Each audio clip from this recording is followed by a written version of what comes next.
Breaking news చూస్తున్నాము. తిరుపతిలో 4 అంతస్తుల భవనం కుప్పకూలింది. ఎంఆర్పల్లి వాణినగర్ ప్రాంతంలో ఈ ఘటన చోటు చేసుకుంది. పక్కనే నూతన భవన నిర్మాణం కోసం గుంతలు తీస్తూ ఉండగా ఈ భవనం కుప్పకూలినట్లుగా సమాచారం. ఇక ఈ ఘటనలో 3 వ్యక్తులు తీవ్రంగా గాయపడ్డారు. భవనంలో ఎవరైనా చిక్కుకున్నారా అనే అనుమానాలతో రెస్క్యూ బృందాలు గాలింపు చర్యలు చేపట్టాయి. ప్రస్తుతం శిథిలాలను తొలగిస్తూ సహాయక చర్యలు కొనసాగిస్తున్నారు.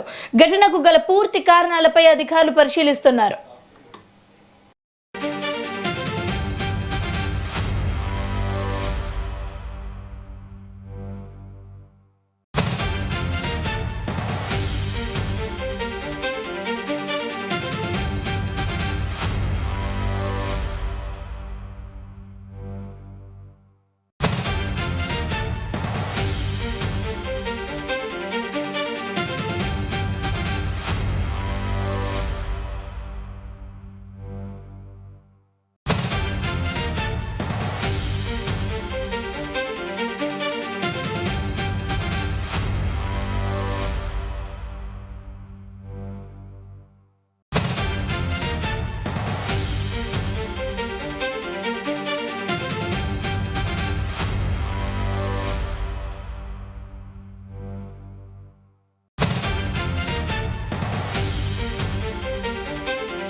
తిరుపతిలో 4 అంతస్తుల భవనం కుప్పకూలింది. ఎంఆర్పల్లి వాణినగర్ ప్రాంతంలో ఈ ఘటన చోటు చేసుకుంది. పక్కనే నూతన భవన నిర్మాణం కోసం గుంతలు తీస్తూ ఉండగా ఈ భవనం కుప్పకూలినట్లుగా సమాచారం. ఇక ఈ ఘటనలో 3 వ్యక్తులు తీవ్రంగా గాయపడ్డారు. భవనంలో ఎవరైనా చిక్కుకున్నారా అనే అనుమానాలతో రెస్క్యూ బృందాలు గాలింపు చర్యలు చేపట్టాయి. ప్రస్తుతం శిథిలాలను తొలగిస్తూ సహాయక చర్యలు కొనసాగిస్తున్నారు. ఘటనకు గల పూర్తి కారణాలపై అధికారులు పరిశీలిస్తున్నారు. ఇక ఇదే అంశానికి సంబంధించి పూర్తి సమాచారం మా ప్రతినిధి రాము అందిస్తారు. రాము, చెప్పండి, అసలు అక్కడ ఏం జరిగింది, ఎంతమంది తీవ్రంగా గాయపడడం జరిగింది? రైట్ రమ్య, దాదాపు 1.5 గంట క్రితం మనం చూసుకున్నట్టయితే తిరుపతి ప్రధాన రహదారి అంటే 150 ఫీట్స్ బైపాస్ రోడ్ ఏదైతే ఉందో దాని నుంచి నేరుగా కూడా ఆర్సీ రోడ్డుకి అయితే వెళ్ళేటువంటి ఈ యొక్క ప్రధాన రహదారి చాలా మంది కూడా ఈ యొక్క రహదారిని వినియోగిస్తుంటారు. అయితే ఇవాళ 1.5 గంట క్రితం మనం చూసుకున్నట్టయితే 4 అంతస్తుల భవనం ఒక్కసారిగా కూడా కుప్పకూలినట్టు కూడా మనకు తెలుస్తుంది. ఈ యొక్క శిథిలాల్లో దాదాపు 3 తీవ్రంగా కూడా గాయపడ్డారు. వాళ్ళ 3 కూడా హుటాహుటిన తిరుపతి రుయా ఆసుపత్రికి అయితే పంపించడం జరిగింది. ప్రస్తుతం మనం ఈ యొక్క సంఘటన ఏదైతే జరిగిందో ఆ యొక్క ఆర్సీ రోడ్డు ప్రాంతంలో ఉన్నామో మనం చూడవచ్చు. దాదాపు ఈ యొక్క భవనం 4 అంతస్తుల భవనం ఇది పూర్తిగా. దీనికి మొదట్లో కూడా ఒక ఇనప స్టీల్ సామాన్లకు సంబంధించిన అంగడి ఒకటి ఉంటుంది. దాని మీద ఒక ఆఫీస్ అయితే ఉంది. అటుపై మనం పైన కానీ చూసుకున్నట్టయితే ఆ బ్యాచిలర్స్ రూమ్ ఒకటైతే ఉంది. దాదాపు 3 నుంచి 4 బ్యాచిలర్స్ ఉంటారు. అంటే దాదాపు ప్రస్తుతం 1:30 టైం అవుతుంది కాబట్టి ఇదే గాని ప్రమాదం ఉదయం గాని జరిగి ఉంటే మనం వినరానేటువంటి సంఘటన విషయాలు మనం వెలుగు చూసినటువంటి పరిస్థితి కనపడుతుంది. ఇక్కడ ఉన్నటువంటి అగ్నిమాపక సిబ్బంది ఏదైతే ఉందో మొత్తం కూడా ఈ యొక్క శిథిలాలన్నింటినీ కూడా తొలగించారు. ఇంకా శిథిలాల కింద ఎవరైనా ఉన్నారా ఏంటి అనేటువంటిది పూర్తిగా కూడా విచారించేటువంటి పరిస్థితి కనపడుతుంది. ప్రస్తుతం ఈ యొక్క ఏరియాలో మనం చూసుకున్నట్లయితే కరెంటును పూర్తిగా కూడా నిలిపివేయడం జరిగింది. అయితే శిథిలాల కింద ఉన్నటువంటి 3 హుటాహుటిన పూర్తిగా కూడా రుయాకైతే తీసుకెళ్లడం జరిగింది. రుయా ఆసుపత్రికి తీసుకెళ్లిన తర్వాత మనం చూసుకున్నట్టయితే వాళ్ళందరికీ కూడా పూర్తిగా అక్కడ శస్త్రచికిత్స అయితే నిర్వహించేటువంటి సిచ్యువేషన్ కనపడుతుంది. ఈ యొక్క భవనం కూలడానికి ప్రధాన కారణం మనం చూసుకున్నట్టయితే భవనం పక్కనే మరొక బిల్డింగ్ ని కూడా నిర్మించే ఏర్పాటైతే చేశారు. దాదాపు 10 అడుగుల నుంచి 11 అడుగుల లోతు వరకు కూడా ఆ యొక్క కడగాలు అనేటువంటిది తీసేటువంటి సిచ్యువేషన్ కనపడింది. ఆ క్రమంలో ఈ బిల్డింగ్ ఏదైతే ఉందో 4 అంతస్తుల బిల్డింగ్ కు సంబంధించినటువంటి ఆ పునాది ఏదైతే ఉందో అది పూర్తిగా కూడా కనిపిస్తూనే ఉంది. అయినప్పటికీ కూడా ఆ యొక్క పక్క భవనం ఉన్నటువంటి వాళ్ళు కన్స్ట్రక్షన్ కొనసాగిస్తూనే ఉన్నారు. ఒక్కసారిగా ఈ యొక్క 4 అంతస్తుల భవనం ఏదైతే ఉందో లెఫ్ట్ సైడ్ కి ఒరగడంతో పూర్తిగా అక్కడికక్కడికే కుప్పకూలిపోయింది. అయితే ఇక్కడ ఉన్నటువంటి వాళ్ళందరూ పూర్తిగా 3 ఆ గాయాల పాలయ్యారు. అయితే ప్రత్యక్ష సాక్షి అయితే మన దగ్గర ఉన్నారు. సార్, ఈ యొక్క ఇది ఎలా జరిగింది, ఏంటి సార్ యొక్క ఇన్సిడెంట్ యొక్క ముఖ్య ఉద్దేశం? సార్, ఇన్సిడెంట్ అంటే ఏం లేదు సార్. నార్మల్ బిల్డింగ్ అయితే బాగా స్ట్రాంగ్ గానే బిల్డింగ్ ఉంది, ఎప్పటి నుంచే ఉంది బిల్డింగ్ స్ట్రాంగ్ గానే. కాకపోతే ఏం జరిగిందంటే దాని పక్కన రైట్ సైడ్ గోడౌన్ ఒకటి ఉంది. ఆ గోడౌన్ రీసెంట్ గా డెమాలిష్ చేశారు. బిల్డింగ్ కడతామని కన్స్ట్రక్షన్ కడతామని చేసి వాళ్ళు అండర్ గ్రౌండ్ తవ్వారు. సుమారు 10-12 ఫీట్ గా తవ్వారు. ఆ తువ్విన వల్ల ఏమైంది, ఆనుకొని తువ్వేశారు. పిల్లర్లు మొత్తం బయటకు కనిపించినప్పుడు ఏమైంది, బిల్డింగ్ వాలిపోయింది. ఆల్రెడీ చిన్న క్రాకులు వచ్చింది, ఎవరు పట్టించుకోలేదు. సెకండ్ ఫ్లోర్ లో మా వాళ్ళు ఉన్నమాట. రూమ్ మామూలుగా మొన్న 2 రోజుల ముందు తవ్వారు, దానివల్ల వాలిపోయింది. పక్కన వాళ్ళు మెయిన్ పొరపాటు అనమాట. అంటే బిల్డింగ్ అంత డెప్త్ తవ్వడము ప్రాబ్లం. అంటే ఎవరైనా ఏమైనా ఇబ్బందులు కలిగారా, ఏమైనా చనిపోయారా, ఏం ఏం జరిగింది? లేదు సార్, ఏం లేదు. ఫస్ట్ ఫ్లోర్ లో మాత్రం 2 లేడీస్ ఉన్నారు, వాళ్ళని తీసేశారు బయటికి. సెకండ్ ఫ్లోర్ లో మా వాళ్ళు ఉన్నారు, మా వాళ్ళు అప్పుడే జస్ట్ దిగారు, దిగిన వెంటనే కూలింది బిల్డింగ్. 4 ఉంటారు అనమాట మామూలుగా. ఎప్పుడు మాది పక్కన సెలూన్ షాప్, మాది 4 ఉంటారు. ఈ 4 వాళ్ళకి ఇప్పుడు ఏం కాలేదు. అంటే ఒకవేళ మనుషులందరూ ప్రమాదం జరిగి ఉంటుంది అంటే మాత్రం కంపల్సరీ, ఎందుకంటే థర్డ్ ఫ్లోర్ ఉంటారు మా వాళ్ళు ఎప్పుడు దిగ మామూలుగా. సెకండ్ గా పైన కూడా థర్డ్ ఫ్లోర్. మొత్తం 4 ఫ్లోర్లు కదా, ఏ ఆఫీసులు ఏమైనా ఉన్నాయా? కింద ఒకటి వెల్డింగ్ షాప్ ఒకటి ఉంది కింద, పైన ఫస్ట్ ఫ్లోర్ లో ఒక ఆఫీస్ రూమ్ ఉంది, సెకండ్ ఫ్లోర్ లో ఒక బ్యాచర్ రూమ్, థర్డ్ ఫ్లోర్ బ్యాచర్ రూమ్ ఒకటి, దానిపైన ఒక టవర్ ఒకటి ఉంది. Cell tower. వెయిట్ తక్కువ లేదు. వెయిట్ అంటే ప్రాబ్లం ఏమంటే పక్కన తవ్విన వల్లే ప్రాబ్లం. పిల్లర్ టు పిల్లర్ దువ్వారనుకోండి, పక్కన పిల్లర్ టు పిల్లర్ దూకొని చిన్నగా వేసుకున్నారు అనుకోండి, అప్పుడేం ప్రాబ్లం ఏది కాదు. నాకు తెలిసి నేను విన్న దాని ప్రకారం ఒకేసారి ఓపెన్ గా తవ్వేశారు. ఓకే, టోటల్ గా బిల్డింగ్ ఎంత వెడల్పు ఎంత పొడుగు ఉందో అంత పొడుగు ఒకేసారి తవ్వేశారని డౌట్. అలా ఎన్ని పొడుగు, ఎంత పొడుగు ఉంది సార్ ఇది మొత్తం బిల్డింగ్? మనం చూస్తున్నాం 30 లేదా 30 ఫీట్స్. మెయిన్ బిల్డింగ్ ఎంత పొడుగు ఉందో అంత పొడుగు తవ్వే ఇంపార్టెంట్. పిల్లర్ తక్కువ వేసినా కూడా ఇన్ని రోజులు ఉంది కదా, ఇప్పుడు ఎందుకు ప్రాబ్లం అవుతుంది? బిల్డింగ్ అంటే పక్క బిల్డింగ్ కడగాలు తీయడం వల్ల ఇది జరిగింది ప్రధానంగా. అలాగే దాని వల్లే జరిగింది కదా. ఒకవేళ దీని పిల్లర్ కూడా వీక్ అనుకుందాం, ఇన్వెస్టిగేషన్ లో తెలుస్తుంది వీక్ ఉందా లేదా అని. కానీ వీళ్ళు కూడా ఒక్కో పిల్లర్ వేసుకుంటే వెళ్తే బాగుండేది కదా. ఒకేసారి అంత పొడుగున ఈ సన్న బిల్డింగ్ ఆల్రెడీ సన్నగా ఉంది కన్స్ట్రక్షన్, అది చూసినప్పుడు అర్థం అవుతుంది. వాళ్ళు బిఫోర్ ఇంజనీర్ ప్లాన్ తీసుకొని పక్కన బిల్డింగ్ రూల్స్ తెలుసుకొని అలా తీయాలి. వెడల్పు ఎంత ఉంది సార్? పొడవు 30 అడుగులు, వెడల్పు ఎంత ఉంది? 10 to 15 ఉంటుంది. 10 to 15 వెడల్పు కొంచెం తక్కువే. అంటే బిల్డింగ్ మొత్తం కూడా దాదాపు కట్టి కూడా చాలా రోజులు అయిందని చెప్తూ ఉన్నారు. అయితే ఈ యొక్క భవనం 2 years నుంచి 2.5 years అయితే ఈ యొక్క భవనం అంటే నూతన భవనంగానే ఉంది. ఇది ఒక స్ట్రాంగ్ బిల్డింగ్ అని చెప్తూ ఉన్నారు.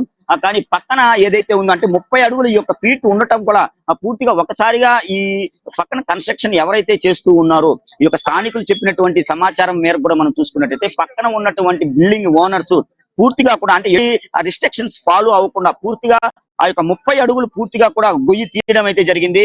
ఆ గొయ్యి తీసినటువంటి క్రమంలో మనం చూసుకున్నట్టయితే పూర్తిగా కూడా ఒక్కసారిగా ఇది ఈస్ట్ అంటే తూర్పు పడమర వైపు ఈ యొక్క భవనాన్ని అయితే నిర్మించి ఉన్నారు. మొత్తం 10 నుంచి 15 అడుగులు పొడవు మట్టుకే ఉంటుంది, వెడల్పు దాదాపు 30 అడుగులు ఉంటుంది. అంటే ఈ యొక్క 15 అడుగుల భవనం ఉంది. చాలా జాగ్రత్తగా మనం కన్స్ట్రక్షన్ స్టార్ట్ అంటే ఒక భావం అయితే లేకుండా పూర్తిగా వారు ఏదైతే అనుకున్నారు ఆ కొత్త భవనం నిర్మించినటువంటి ఆ యొక్క నిర్వాహకులు ఎవరైతే పూర్తిగా ఆ యొక్క భవనాన్ని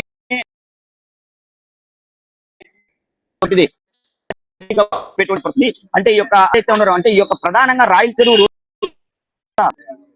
చూపించేటువంటి ఈ యొక్క దారిని ప్రతి ఒక్కరు కూడా ఉపయోగిస్తారు. కాబట్టి స్థానికుల సమాజం ఏదైతే ఉందో కూడటంతో కూడా పక్కనే ఉన్నటువంటి ఒక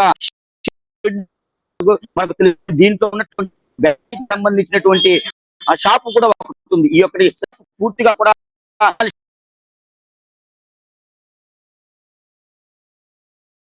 మొత్తం కొట్టేసే విధంగా కనపడుతుంది. అయితే దీని ప్రైవేట్ స్కూల్ అంటే భాష్యం సంబంధించినటువంటి ఒక ప్రైవేట్ స్కూల్ అయితే ఉంది. ప్రైవేట్ స్కూల్ చూసుకున్నట్టయితే అంటే ఉదయం ఈ యొక్క పిల్లలు వీళ్ళంతా క్రమంలో ఆ యొక్క భవనం ఉంటే పెను ప్రమాదం అయితే చూసేటువంటి పరిస్థితి కనపడుతుంది. అమ్మ, ఏం జరిగింది? మీరు దేనికి సంబంధించిన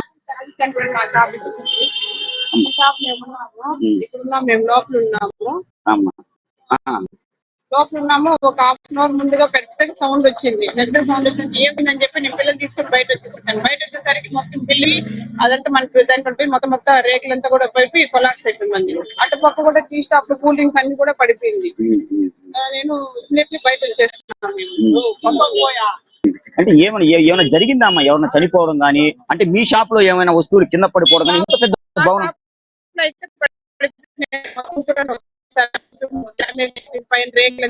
మొత్తం డ్యామేజ్ కదా ఇప్పుడు మాకు నష్టం కదా. ఓకే, ఇదేనమ్మా. దీనికి అంటే హోమ్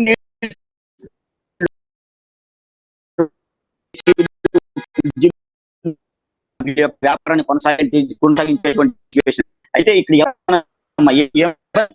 ఉందా? ఆ బిల్డింగ్ పడిపోయారు. మేము లోపల తెలియదు. మేము కూడా ఇక్కడ పిల్లలు పెట్టుకొని ఇప్పుడు పెద్దగా వచ్చిందో ఏం జరిగిందని నేను పిల్లలు తీసుకొని బయట వచ్చాను. బయట వచ్చేసరికి మొత్తం తిన్నారు అక్కడ. ఏమంటే బిల్డింగ్ అట్లా పడింది, ఆ టవర్ అంతా పడిపోయిందని మనకు అర్థమైంది.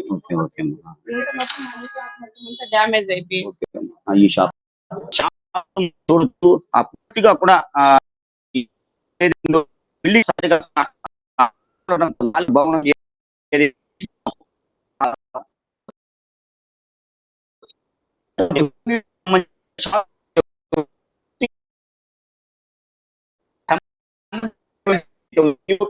భవనం కింద పడినటువంటి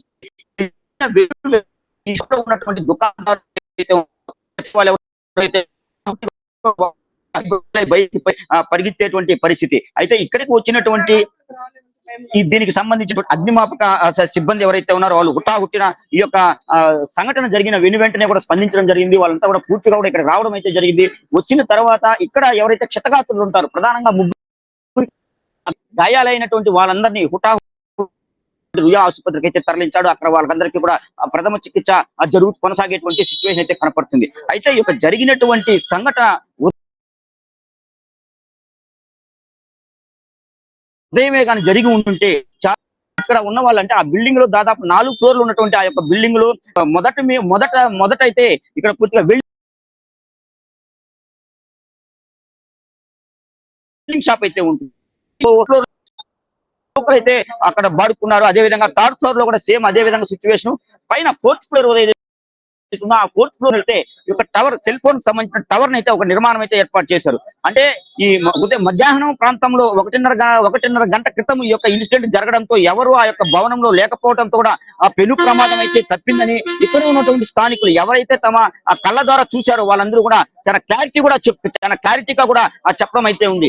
జరిగినటువంటి సంఘటనతో చుట్టుపక్కల ఉన్న వాళ్ళందరూ కూడా పెద్ద ఎత్తున ఊపిరైతే తీసుకున్నారు. మనం చూడవచ్చు భాష్యం స్కూల్ కి సంబంధించినటువంటి కొత్తగా కూడా భాష్యం బ్లూమ్స్ అనేటువంటి ఒక స్కూల్ ను కూడా ఇక్కడైతే స్థాపించడం జరిగింది. ఉదయం అయితే ఈ యొక్క స్కూల్ కి సంబంధించినటువంటి పిల్లలు కావచ్చు, కళాశాలలకు సంబంధించినటువంటి పిల్లలు కావచ్చు, ఈ యొక్క రహదారిని పూర్తిగా కూడా వినియోగించేటువంటి సిచ్యువేషన్.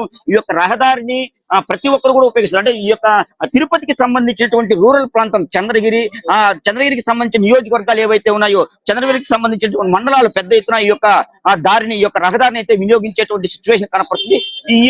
ఈ క్రమంలో ఈ రూట్ లో వెళ్ళినప్పుడు కానీ ఈ యొక్క ప్రమాదం జరిగి ఉంటే పెద్ద ఎత్తున ప్రాణ నష్టం జరిగేటువంటి సిచ్యువేషన్ అయితే కనపడుతుంది. పక్కన ఉన్నటువంటి బిల్డింగ్ దాదాపు 30 అడుగులు గొయ్యి ఒక్కసారిగా తీశారు. అంటే ఏ మాత్రం దీనికి సపోర్ట్ లేకుండా ఆ యొక్క గొయ్యి తీయటంతో కూడా ఒక్కసారిగా లెఫ్ట్ సైడ్ కూలిపోయినటువంటి ఆ భవనం కుప్ప కూలినటువంటి సిచ్యువేషన్ కనపడుతుంది. ఆ క్రమంలో దాదాపు 3 గాయాలయ్యాయి. వీళ్ళంతా ప్రస్తుతం రుయా ఆసుపత్రిలో కూడా చికిత్స పొందేటువంటి సిచ్యువేషన్ కనపడుతుంది. రమ్య,